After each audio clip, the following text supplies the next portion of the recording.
Je voudrais tout d'abord remercier les participants, les présents ici. Cet après-midi, il y en a un petit peu moins que ce matin, mais c'était bien. Nous étions 40 personnes ce matin avec la visite très intéressante du ministre des Sports, de la jeunesse, de la ville et des sports et du président du CNOSF. Je voudrais aussi et surtout remercier les intervenants, les animateurs des deux tables rondes. Yves Lécuras ce matin à Hébron.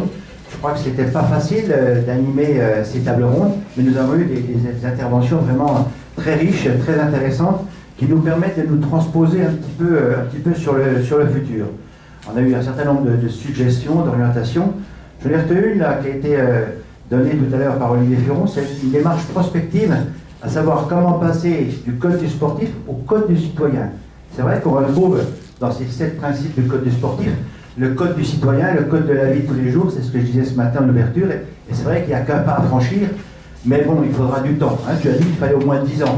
Donc 10 ans, 2024, c'est une date qui me dit quelque chose dans la tête, pourquoi pas, et ça fait, disons, une route tracée vers un objectif lointain. Et je crois qu'il faut qu'on aille plus loin.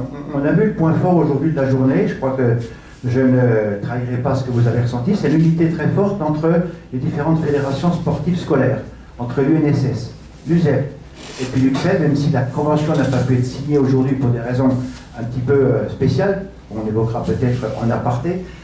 Il me semble qu'avec l'enseignement supérieur, on a trouvé un lien finalement autour de ce code du sportif. Et je crois qu'on va devoir travailler maintenant dans la mise en œuvre de cette unité au plus haut niveau. Et je crois qu'il va falloir que, comme le ministère des Sports nous soutient fortement, et David l'a montré tout de suite, vraiment on est parfaitement en phase, on va avoir un site internet rénové sur lequel on va pouvoir publier l'ensemble des informations des ministères. Le ministère a déjà publié nos informations. Je crois qu'aujourd'hui on a un certain savoir-faire, mais il nous manque la dimension faire savoir, comme on dit toujours, et il nous appartient à nous de nous tourner un peu vers les médias. Et je réfléchissais tout à l'heure, on a parlé avec David Brinquin lorsqu'on a signé la convention d'objectifs, c'est quel va être le thème du rassemblement de 2017. Et en parlant et en écoutant tout ce qui s'est dit, il me semble que pour faire savoir, je verrais bien comme thème de 2017 le code du sportif pour les médias. Il me semble que si on arrivait à faire passer tous ces beaux principes dans les médias, parce que ce qui nous manque aujourd'hui, pour diffuser les bonnes pratiques, les bons mots, les bons principes, l'éthique sportive, etc., c'est que les médias relaient. Et au lieu de parler du train qui déraille et qui n'arrive pas à l'heure, c'est de parler de tout ce qui se fait bien. Et puis aussi parler de ce qui se fait mal, mais avec une certaine éthique que nous seuls pouvons avoir. À ce titre-là, d'ailleurs, je voudrais vous signaler qu'on va ouvrir une rubrique dans le site internet sur les réactions par rapport aux événements extérieurs, les réactions par rapport aux beaux événements, ceux qui peuvent nécessiter un prix aux iris, mais également parler d'une certaine manière de ce qui n'est pas bien. Je crois qu'il faut que nous, on parle de ça. Hein. Nous sommes légitimes en tant que délégataires du CNOSF et représentants du CNOSF, on a tout à fait la légitimité pour parler d'une certaine manière de ce qui se passe de mal et que nous on donne notre opinion. Bien sûr, ces articles seront signés des auteurs de ces articles et on va donc mettre sur pied un comité d'éthique d'ici peu, avec un certain nombre de membres qui pourront ensemble se mettre d'accord sur les diffusions qu'on va pouvoir mettre sur notre site. Et ça fait partie aussi du faire savoir. Il faut qu'on existe plus aujourd'hui. On est resté peut-être un petit peu longtemps, un petit peu refermé sur nous-mêmes. Je crois qu'il faut qu'on s'ouvre sur l'extérieur, qu'on s'ouvre aussi sur l'international.